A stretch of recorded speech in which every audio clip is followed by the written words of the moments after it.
Hi hello friends, welcome to திருமதி Tamilarasi channel. இன்றைக்கி இந்த வீடியோவில் எதை பற்றி பார்க்க போகிறோம் அப்படின்னு கேட்டிங்கன்னா, யூடியூப்பில் 2-3 டேஸாக ரொம்ப வைரலாக போயிட்டுருக்கிற ஒரு விஷயம்.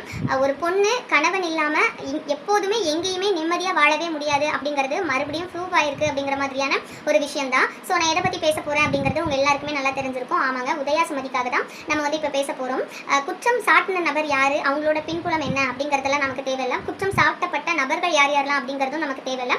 நம்ம உதயா சுமதிக்காக மட்டும்தான் பேச போகிறோம். ஸோ இவ்வளோ நாள் ஏன் பேசலை அப்படின்னு கேட்டிங்கன்னா, அவங்க ஓப்பன் அப் ஆகாமல் நம்ம எதுவுமே பேசக்கூடாது அப்படின்றதுக்காக தான் இவ்வளோ நாள் பேசலை. ஸோ இப்போ அவங்க ஓப்பன் அப் ஆகியிருக்காங்க, ரொம்ப தைரியமாக சொல்லியிருக்காங்க. நான் எந்த தப்புமே பண்ணலை அப்படின்னு லீகலாகவும் அவங்க மூவ் பண்ணியிருக்காங்க. ஸோ கண்டிப்பாக நம்ம இந்த டைமில் அவங்களுக்காக சப்போர்ட் பண்ணியே ஆகணும்.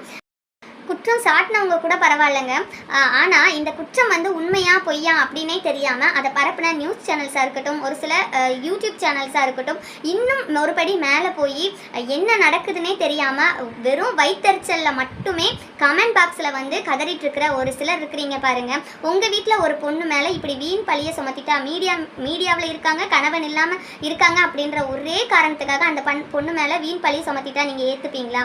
யாரோ ஒரு வீட்டு பொண்ணு அப்படின்னா என்ன வேணால் சொல்லி இல்லைங்க. இதே மீடியாவில் எத்தனையோ பேர் முகம் சுளிக்கிற அளவுக்கு, காது கூசுற அளவுக்கு, கண்ணு கூசுற அளவுக்கு நிறைய வீடியோஸ் போட்டுட்டு இருக்கிற டைமில் ஒரு குறிப்பிட்ட ஒரு சிலர் மட்டும்தான் ஃபர்ஸ்ட்ல இருந்து இப்போ வரைக்கும் ஒரே மாதிரி எந்தவித முகசுளிப்புமே இல்லாமல் பார்க்குற மாதிரியான வீடியோஸை கொடுத்துட்டு இருக்காங்க. அதில் பார்த்தீங்க அப்படின்னா உதயா சுமதியும் ஒருத்தங்க.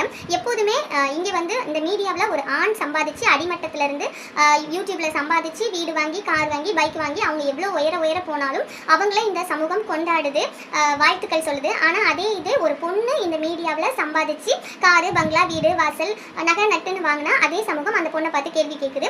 எப்படி இவ்வளோ குறிப்பிட்ட நாட்களுக்குள்ள நீ எப்படி இவ்வளோ பணம் சம்பாதிச்ச, ஒரு கணவன் இல்லாமல் நீ மட்டும் தனியாக எப்படி சம்பாதிச்சு இதெல்லாம் வாங்க முடிஞ்சுது அப்படின்னு கேட்குது. ஒரு கணவன் இல்லாமல் ஒரு லைஃப்பை எடுத்துகிட்டு போகிறதே எவ்வளோ கஷ்டம் அப்படிங்கிறது இங்கே நிறைய பேருக்கு தெரியும். அதையும் தாண்டி ரொம்ப சக்ஸஸ்ஃபுல்லாக உதயா சுமதி அவங்களோட லைஃப்பை எடுத்துகிட்டு போயிட்டு இருக்காங்க. அதுக்கு அவங்களோட விடாமுயற்சி மட்டும்தான் காரணமாக இருக்க முடியும். இல்லை தவறான வழியில் போனால் மட்டும்தான் சம்பாதிக்க முடியும் அப்படின்னு நினச்சிங்கன்னா, இங்கே மதன் கௌரி, இஃப்ரான் வியூ, இன்னும் நிறைய யூடியூபர்ஸ், ஆண் யூடியூபர்ஸ் நிறைய சம்பாதிக்கிறாங்க. அடிமட்டத்திலிருந்து எவ்வளவோ வளர்ந்துருக்காங்க. ஸோ அவங்களும் அப்போ தவறான வழியில தான் போய் சம்பாதிக்கிறாங்க அப்படின்னு நம்ம சொல்லிட முடியாதுல்ல.